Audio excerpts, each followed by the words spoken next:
Hello everyone, एक बार फिर से स्वागत है जितेंद्र मैथ कॉन्सेप्ट में। और ग्राम सचिव के लिए हमने जी जान से मेहनत की थी।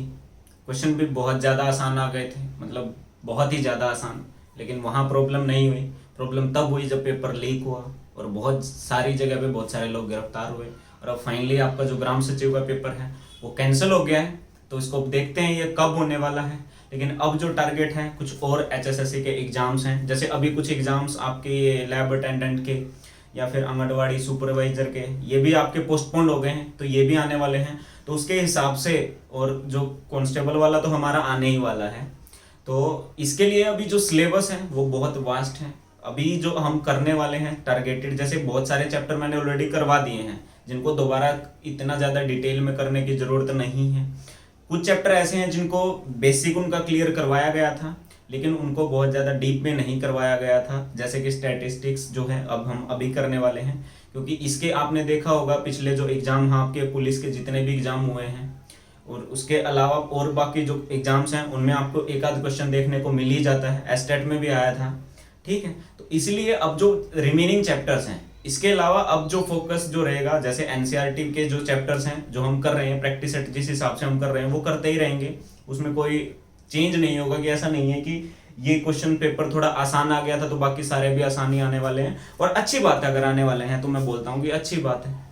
लेकिन मैं जो तैयारी करवाऊंगा या आप लोगों को जो तैयारी करनी चाहिए वो आपको वर्स्ट केस के लिए करनी चाहिए कि अगर पेपर डिफिकल्ट आ जाता है तो क्या। अब बहुत सारे लोग मुझे ये भी बोल रहे थे कि अरे आपने तो इतना मतलब लेवल इतना हाई करवा दिया, पेपर का लेवल तो कुछ था ही नहीं। तो क्या हुआ, ऐसा तो नहीं है ना कि आपका पेपर नहीं हो पाया।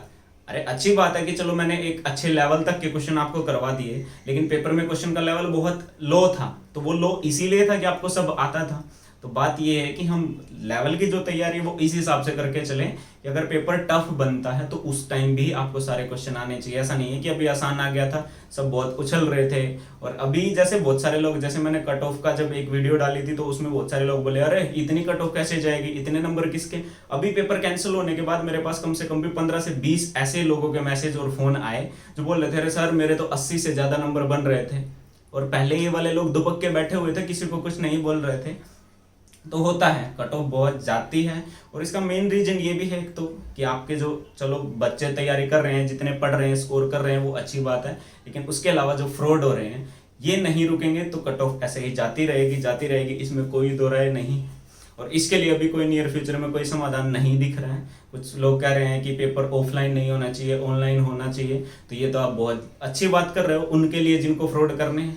क्योंकि ऑफलाइन में अभी जो लोग पकड़े गए हैं वो किस हिसाब से पकड़े गए हैं कि भाई उनको किसी को एंट्री के टाइम पकड़ लिया, किसी को अंदर पकड़ लिया और इस तरीके से थोड़ा सा खबरें पाई। ऑनलाइन में क्या है, ऑनलाइन में तो कुछ करना ही नहीं है, वो आराम से अपने ऑफिस में घर पे बैठेंगे, वहाँ से हैक किया और कंप्यूटर और सब काम हो जाता है। तो इस हिसाब से बहुत फास्ट प्रोसेस हो रही है। तो ये कोई सोल्यूशन नहीं है कि पेपर ऑनलाइन हो रहा है कि ऑफलाइन हो रहा है। पेपर जैसा भी हो, जो सिक्योरिटी होनी चाहिए वो उस पर जो सरकार है उसको ध्यान देना चाहिए, तभी कुछ बात बनेगी। तो खैर वो हमारा काम नहीं है, सरकार जो करेगी जैसा करेगी, जब एग्जाम लेगी लेगी, नहीं लेगी तो नहीं लेगी। हमारा काम पढ़ाने का है, हम पढ़ा रहे हैं, पहले भी पढ़ा रहे थे, अभी भी पढ़ा रहे हैं। और बीच में कुछ दिन जैसे अभी ग्राम सचिव के बाद थोड़ा सा टाइम, कुछ टाइम से थोड़ा 5-7 दिन का गैप हो गया था, तो बहुत सारे लोग ये भी बोल देते कि अभी पढ़ाना बंद कर दिया, वीडियो नहीं आ रही है वो। तो थोड़ा सा टाइम लग जाता है कई बार, क्योंकि बहुत सारे लोगों को पता नहीं है। जैसे बहुत सारे लोगों के मेरे पास मैसेज आ जाते हैं, कमेंट आ जाते हैं कि ऐसे, छोड़ो क्या कमेंट आते हैं वो छोड़ो। लेकिन बहुत सारे लोगों को लगता है कि मैं फ्री बैठा हूँ, मेरे पास एक यही काम है। लेकिन ऐसा नहीं है, बहुत सारी चीज़ें हैं, एक जॉब भी करता हूँ, उसके अलावा बहुत सारी चीज़ें और भी हैं जो लाइफ में चल रही है। तो शेड्यूल बहुत बिजी रहता है, लगभग दिन में 16 से 17 घंटे अगर मान लो वीडियो बना रहा हूँ और ये काम भी साथ साथ चल रहा है तो 16 से 17 घंटे नॉर्मली चलता ही है। रात को 12-1 बजे और सुबह फिर वही 6-7 बजे उठना, और ये रूटीन चलता रहता है। तो बहुत सारी चीज़ें, कई बार वर्कलोड ज़्यादा हो जाता है तो उस टाइम 2-4 दिन के लिए वीडियो जो है स्टॉप हो जाती है। तो कंटिन्यू क्लासेज जो हैं वो चलती रहेंगी, इसमें कोई दिक्कत नहीं है। बीच में छुट्टियाँ आती हैं और भी बहुत सारी चीज़, खुद की छुट्टियाँ ले लेते हैं। तो ऐसे सारी चीज़ें मैनेज हो रही हैं धीरे धीरे। तो जितना जैसे भी बन पा रहा है उतना किया जा रहा है। तो आप लोग भी अपनी तरफ से मेहनत करिए और जी जान लगा दीजिए। अभी आपके पास टाइम है, हरियाणा पुलिस का भी जिनका एग्जाम है तो बहुत टाइम है। वैसे तो मुझे लगता है कि हरियाणा पुलिस का भी पेपर आपका थोड़ा बहुत आगे पीछे हो सकता है, क्योंकि जो डेट उन्होंने दी है वो डेट आपकी होली की है। और मुझे नहीं लगता कि होली के दिन एग्जाम होना चाहिए। ये कोई आपका आईपीएल का या वर्ल्ड कप का मैच नहीं है जिसको ये त्योहार के दिन भी करवा दें। खैर, आज जो हम पढ़ने वाले हैं स्टैटिस्टिक्स में, उसमें हम मेन जो सबसे पहले पढ़ने वाले हैं वो है आपका मीन।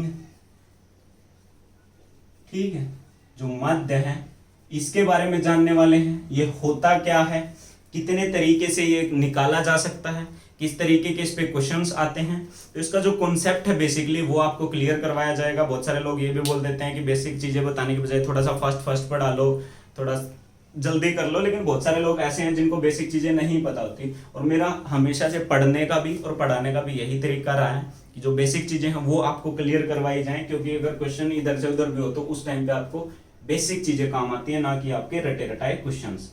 ठीक है, तो मीन जो है उसके बारे में हम बात करने वाले हैं, या फिर इसको अर्थमेटिक मीन भी बोल देते हैं।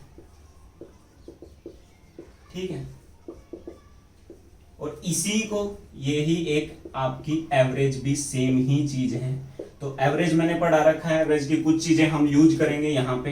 तो एवरेज की भी कुछ जो कॉन्सेप्ट है वो आपको क्लियर होने चाहिए कि एवरेज क्या है। अगर आपको ये समझ में आ गया तो इसमें आपको कोई दिक्कत नहीं होगी। फॉर एग्जाम्पल कुछ चीजें अभी मैं आपके सामने लिख देता हूं कि होता क्या है इसमें।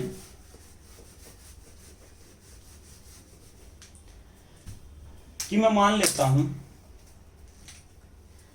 कि x1, x2, x3, x4 और इस तरीके से जा रहा है xn तक। ये कुछ वैल्यू हैं ऑफ x। इस x के कुछ मान हैं जो कि हैं x1, x2, x3, x4, xn तक जा रहे हैं। तो अब अगर मैं आपको इन सारे मानों का मीन निकालने के लिए बोलूं, या अर्थमेटिक मीन निकालने के लिए बोलूं, या एवरेज निकालने के लिए बोलूं, तो वो हम सीखने वाले हैं कि वो कैसे निकलता है। जैसे एवरेज हम जब निकालते थे, एवरेज के क्वेश्चन में मान लो आपको कुछ टर्म्स दी जाए 6, 9, 7, 3, 5, अगर मैं आपको बोलूं कि इनका आपको एवरेज निकालना है तो आप क्या करते थे, इन सारी टर्म्स को जोड़ते थे और 1, 2, 3, 4, 5 इसको 5 से भाग दे देते थे, तो आपका जो है एवरेज निकल जाता था। ये भी आपका मीन ही है, लेकिन ये वाला जो मीन है ये है आपका अनग्रुप्ड डाटा, यानी कि इसको ग्रुप्ड नहीं किया गया। अनग्रुप है 6 के बाद 9, 7, 3, 5। लेकिन अब जो हम निकालने वाले हैं बेसिकली उसमें एक तो ग्रुप्ड डाटा होगा, लेकिन जो कॉन्सेप्ट है वो आपका यही वाला यूज होने वाला है। तो इसमें हम क्या करने वाले हैं कि जैसे आपको टर्म्स दी थी कि x1, x2, x3, x4, x5, xn तक दिया है, उसके मान है। तो अगर आपको इसका मीन निकालना हो, इसको ऐसे डिनोट कर सकते हैं कि मीन ऑफ x, ये है x के मान। अगर आपको इसका मीन निकालना हो तो सिंपली आपको क्या करना है कि इन सभी को जोड़ना ही पड़ेगा।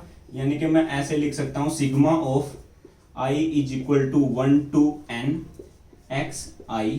ठीक है, ये है इन सब का जोड़, यानी कि x1 plus x2 plus x3 plus x4, ऐसे ही xn तक जा रहा है। i is equal to 1 to n तक जाने का मतलब है कि यहाँ पे i is equal to 1 put करोगे तो x1, 2, 3, 4, 5 ऐसे n तक जा रहा है।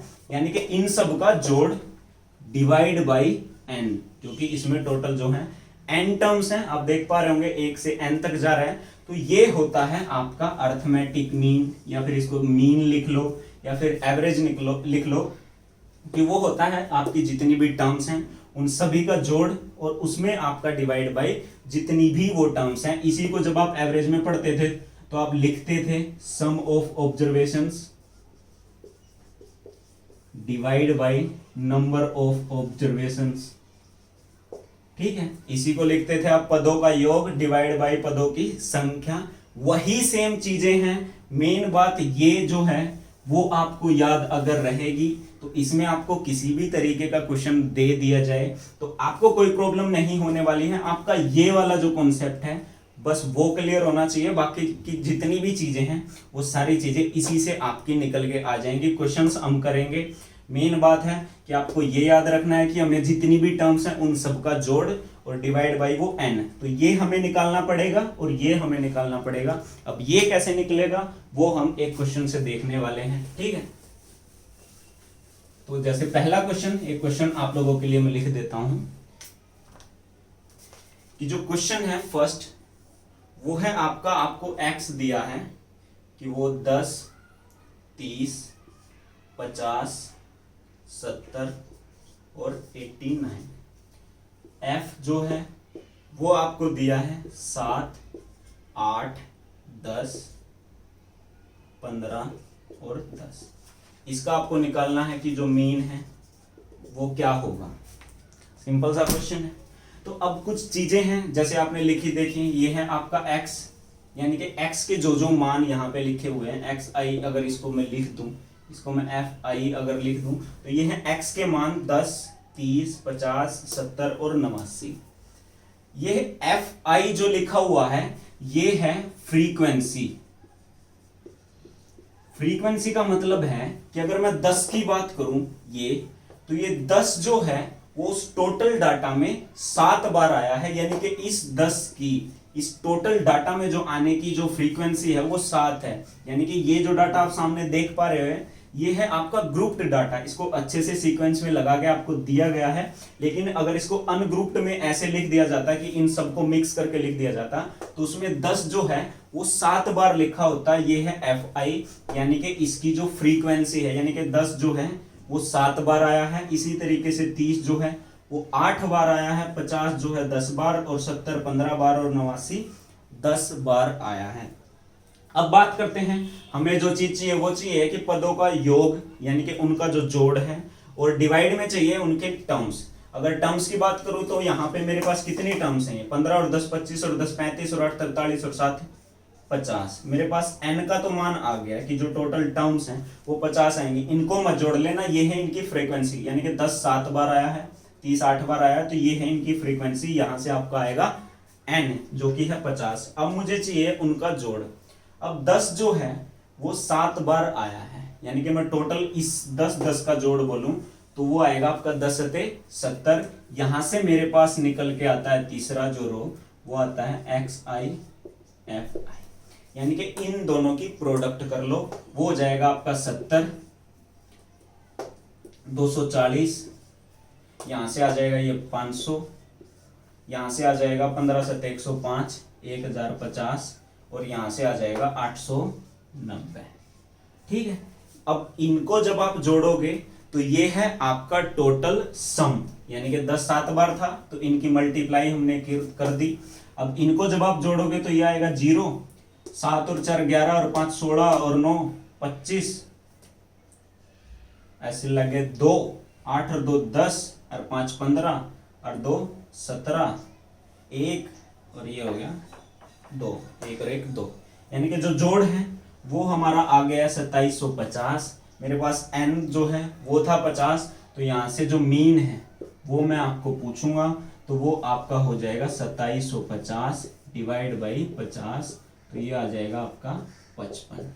ये था इसको मीन को निकालने का पहला तरीका, जो आपको पता होना चाहिए कि ये किस तरीके से निकला है। एक दूसरे तरीके से भी मीन निकालेंगे तो पहले आपको क्लियर हुआ कि जो n है वो कहां से आएगा, जो जोड़ है वो ये कहां से आया है, और ये क्यों किया है, क्योंकि ये है इसकी x जो है वो 10 और ये है इसकी फ्रीक्वेंसी। तो मेरे पास टोटल आ गया, इन सबको मैंने जोड़ा और n से मैंने डिवाइड कर दिया, तो मेरे पास जो मीन है वो आ गया 55। ये था इस क्वेश्चन को करने का पहला तरीका। अब आपको बताता हूं कि इस क्वेश्चन को एक और तरीके से किया जा सकता था, क्योंकि इस क्वेश्चन को इस तरीके से करने में प्रॉब्लम क्या है कि यहाँ तो चलो ये डाटा थोड़ा सा सिंपल में दिया हुआ है, आपने मल्टीप्लाई करके आराम से जोड़ लिया।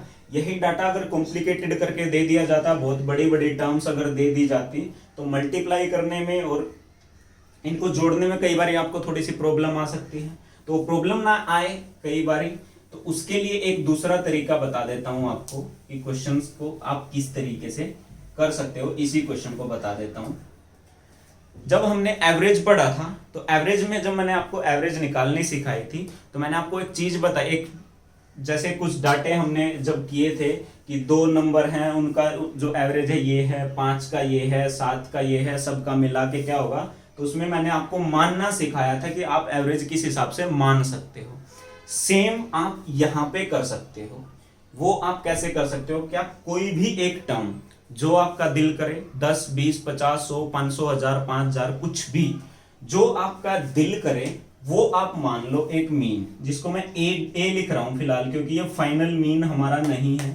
तो एक आपको ए मानना है, वो आप कुछ भी सकते हो, लेकिन आपको क्वेश्चन निकालने के लिए आसानी रहे तो उसके लिए मैं बता देता हूं कि ये ए है जो आपका, वो आपको मानना क्या है। जो ये है यहाँ पे, ये चीज आप देख पा रहे हो जो एक्स के मान है, इसमें से कहीं पे भी सेंट्रल वैल्यू को आप ये ए माने।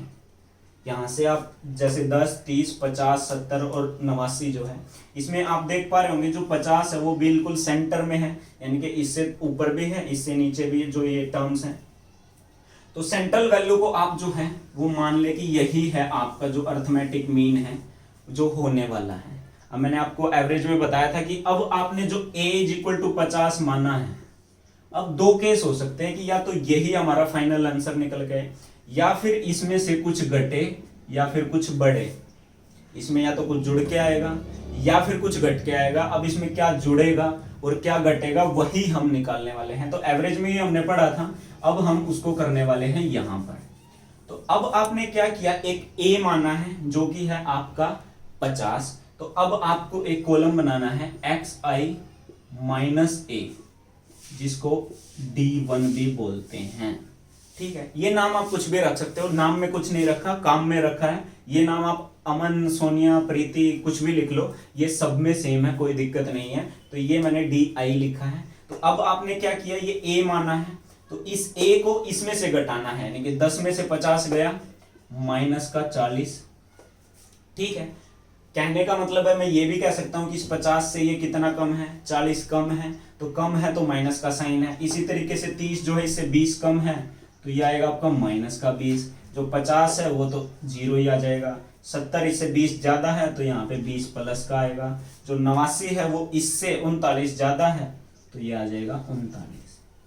अब मैंने क्या कर लिया कि इस xi में से इनका जो डिफरेंस है वो निकाल लिया, जो टर्म मैंने मानी थी।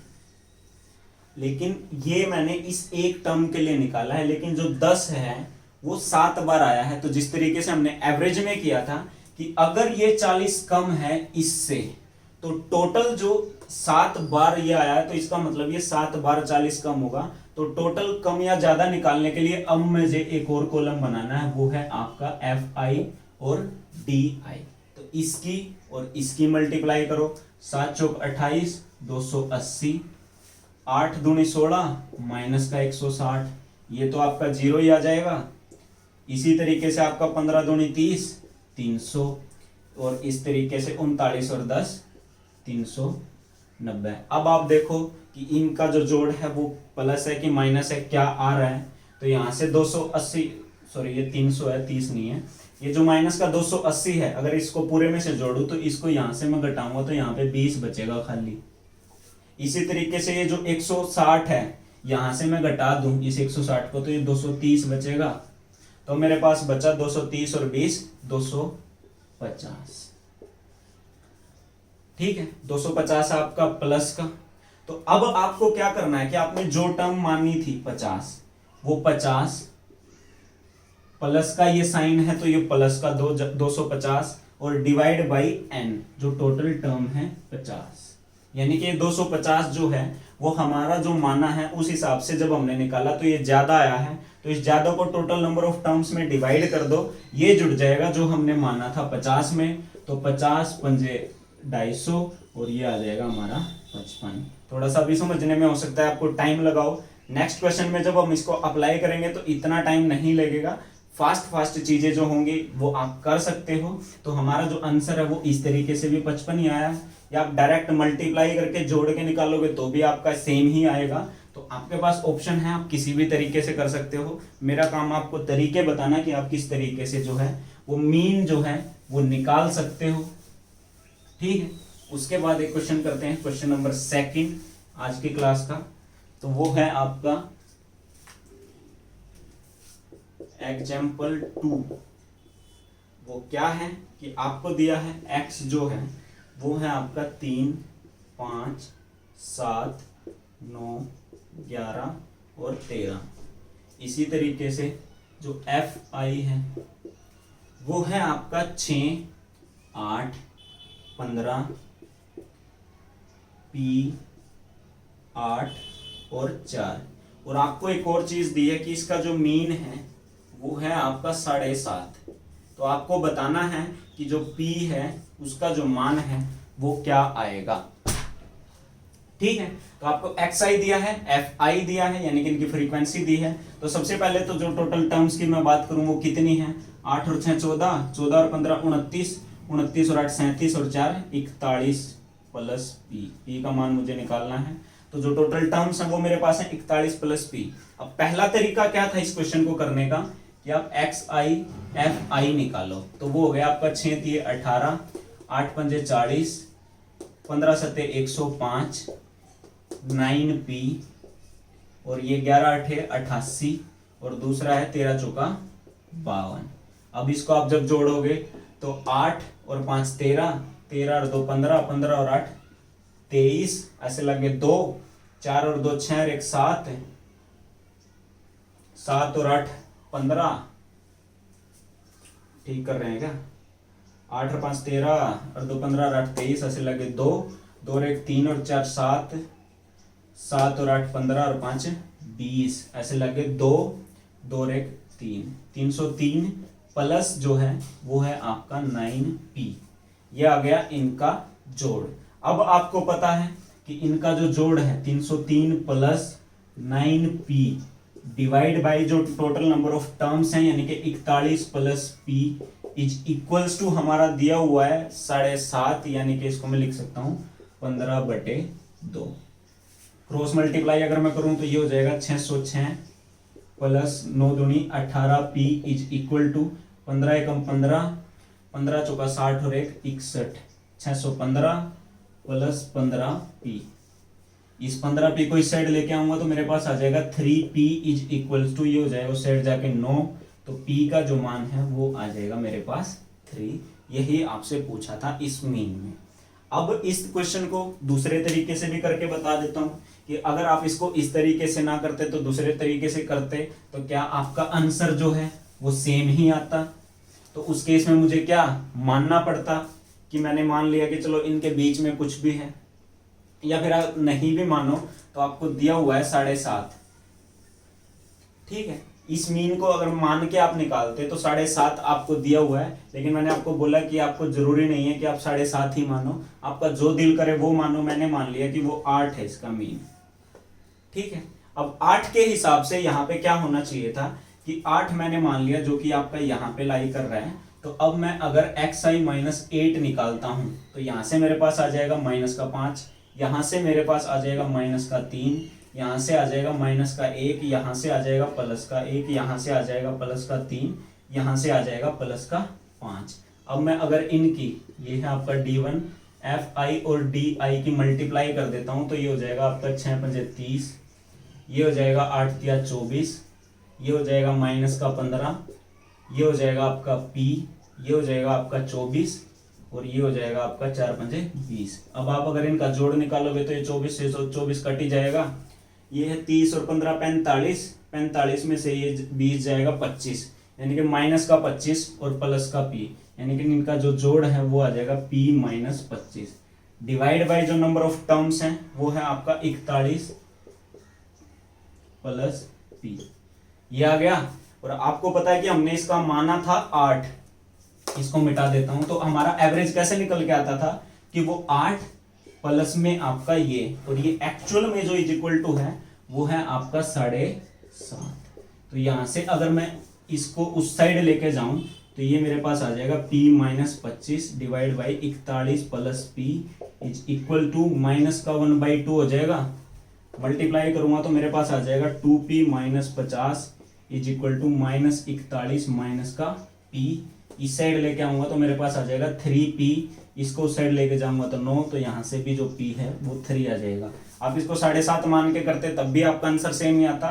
मुझे अच्छा लगा क्योंकि ये 7.5 था तो दशमलव में आता, तो इसलिए मैंने मान लिया कि 8 है। अब इसको 10 मानते जब भी सेम आता, 9 मानते तब भी सेम आता, कुछ भी मानते आंसर आपका सेम ही निकल के आता। तो आप इस तरीके से भी जो है इस क्वेश्चन को कर सकते थे। तो उम्मीद करता हूं कि जो मीन वाले जो क्वेश्चंस हैं वो अब इसके बाद आपसे गलती होनी नहीं चाहिए। अब इसके बाद एक और तरीके से आपको डाटा दिया जा सकता है। एक क्वेश्चन उसका भी कर लेते हैं कि उसमें आपको क्या करना है कि वो डाटा आपको ऐसे फिक्स ना दिया जाए और आपको इंटरवल में दिया जाए, जैसे कि क्वेश्चन नंबर 3 जो है वो है आपका कि आपकी क्लासेस दे रखी है 0 to 20, फिर आपकी दे रखी है 20 to 40, फिर आपकी दे रखी है 40 to 60, फिर आपकी दे दे अगर 60 to 80, और फिर आपकी है 80 to 100। और इनकी जो फ्रीक्वेंसी है ये है आपका XI। इनकी जो फ्रीक्वेंसी है वो है आपकी 15, 18, 21, 29 और 17। आपको बताना है कि इनका जो मीन है वो क्या होगा। तो अब आपको सीधे सीधे x1 दिया नहीं है, आपको इंटरवल दिए हुए हैं, ठीक है। तो यहां से इस तरीके के केस में आपको जो मीन निकालना है वो आपको किस तरीके से निकालना है वो बता देता हूं कि आपको जो भी क्लास दी है, जैसे 0 से 20, 20 से 40, 40 से 60, 60 से 80, 80 से 100, इनका आप निकाल लो मिड पॉइंट, यानी कि ये भी बोल सकता हूं कि इनकी एवरेज निकाल लो। तो जैसे यहां से इनका जो मिड पॉइंट है इसको मैं x1 लिख देता हूं। तो वो आप कैसे निकालोगे, पहली टर्म प्लस दूसरी टर्म बाई 2, 0 में 20 जोड़ोगे तो 20/2, ये आपका आ जाएगा 10। जब आप इनका निकालोगे 20 का और 40 का तो ये आ जाएगा आपका 30। जब आप इनका निकालोगे तो वो आ जाएगा आपका 50। इन दोनों का निकालोगे तो वो आ जाएगा 70। इन दोनों का आप निकालोगे तो वो आ जाएगा आपका 90। यानी कि इनका मिड पॉइंट निकाल लेना है या फिर इनकी एवरेज निकाल लेनी है, कुछ भी आप कर सकते हो। अब आप इनकी मल्टीप्लाई कर सकते हो FI XI, तो वो आपकी आ जाएगी 150, 540, 5 एकम 5, 5 दूनी 10, 1050 और 9 से 63, 6, 7 दूनी 14 और 6 20, 2030 और इसके बाद 9 से 63, 9 एकम 9 और 6 15, 1530। ठीक है, इनके आपने प्रोडक्ट करिए। अब इनको आप जोड़ सकते हो, इनका जो भी जोड़ आएगा, और इनका FI, इनका तो जोड़ आपको बहुत आराम से आप निकाल ही सकते हो। मान लिया वो N आएगा, तो अब आप इनको जोड़ के और इसके बाद इनको जोड़ के डिवाइड करोगे तो आपका जो आंसर है वो आ जाएगा। वो क्या आएगा वो आप मुझे कमेंट करके बता सकते हो। एक छोटी सी चीज और बता देता हूँ इसमें कि और क्या की जा सकती है, कि इसमें भी वो जो किया जा सकता था आपका, इसको आप डायरेक्ट मल्टीप्लाई करने के बजाय आप इसमें से मान लेते कि जो आंसर है आपका 50 आएगा, क्योंकि यहाँ पे आप देख पा रहे होंगे कि ये काफी थोड़ा सा लंबे लंबे टर्म्स आई हैं निकल के इनकी गुणा भाग करके। तो दूसरे तरीके से भी बता देता हूँ कि इसको FI XI करने की बजाय अब अगर आप इसको मान लेते कि आपका जो मिड पॉइंट ये जो 50 है वही है इनका एवरेज या फिर मीन, जो भी आप बोलो, तो यहाँ से मेरे पास अगर मैं XI माइनस A निकालता तो ये मेरे पास आता माइनस का 40, माइनस का 20, 0, 20 और 40। अब आप इसकी और इसकी मल्टीप्लाई करते तो ये आता माइनस का 600, इसकी और इसकी मल्टीप्लाई करते माइनस का 540, इसकी और इसकी मल्टीप्लाई करते 0, इसकी और इसकी मल्टीप्लाई करते आप ये 29 दूनी 58, 580, इसकी और इसकी मल्टीप्लाई करते तो ये आता 680। अब आप इसको इसको जोड़ लेते हैं, अभी आपके लिए काटना भी आसान है। जैसे ये 600 है तो यहाँ पे ये 80 आ गया, यहाँ पे 540 है तो यहाँ पे ये 40 आ गया। तो अब मेरे पास जो ज्यादा आया है वो आया है 120। अब मेरे पास टोटल नंबर ऑफ टर्म्स कितनी है, 18 और 15 33, 1 34, 44 54, 54 9 63, 73 83, 83 और 7 90, 100, यानी कि n का जो मान है वो है 100। तो अब मेरे पास क्या आ गया कि आप इसको डिवाइड कर सकते हो कि हमने जो माना था 50 प्लस जो 120 है, इसको आप 100 से डिवाइड करोगे तो आपका 51 पॉइंट कुछ आ जाएगा शायद। ठीक है, गुणा भाग में कई बार गलतियां हो जाती हैं, तो वो आप देख लें कि इसकी और इसकी जो प्रोडक्ट है वो आप कर लें, इसकी और इसकी आप कर लें, इसकी और इसकी आप कर लें। तो गुणा भाग में अगर कुछ दिक्कत परेशानी हो तो वो आप खुद ब खुद कर लें। तो इस तरीके से भी आप कर सकते हैं। दूसरी चीज एक और बता देता हूं कि जैसे यहाँ पे जो XI माइनस A है, आप देख पा रहे होंगे कि ये सारे के सारे 20 के मल्टीपल पे आए हैं, तो यहाँ से आप 20 कॉमन भी ले सकते हैं। यहाँ से अगर इनमें से मैं 20 निकाल दूं सारों में से तो ये 20 दूनी 40, माइनस का 2 बचेगा, ये माइनस का 1 बचेगा, ये 0, ये 1 और 1 2, इसकी इससे फिर मल्टीप्लाई करके भी आप निकाल सकते हो, और जो यहाँ से 20 आपने कॉमन लिया है उसको आप लास्ट में मल्टीप्लाई कर सकते हो यहाँ पे। तो उस तरीके से भी जो आपका आंसर है वो आपका आ सकता है। ठीक है, तो ये थे क्वेश्चंस। ठीक है, इस क्वेश्चन के गुणा भाग में मुझे लग रहा है कि मैंने थोड़ी सी गलती की है कहीं पे, ये मुझे अभी नहीं पता चलेगा, ये मैं वीडियो देखूंगा बाद में तो पता चलेगा कि इसकी कहाँ पे कोई मल्टीप्लाई करने में कुछ कहीं पे गड़बड़ हुई है क्या। ठीक है, तो इस तरीके से आप कर सकते हो। इसकी नेक्स्ट क्लास में हम जो मीडियन है, फिर मोड है, इसका जो डेविएशन है, इनके सारे बहुत अच्छे से करने वाले हैं, कंप्लीट करने वाले हैं हम जितनी भी क्लास करने वाले हैं।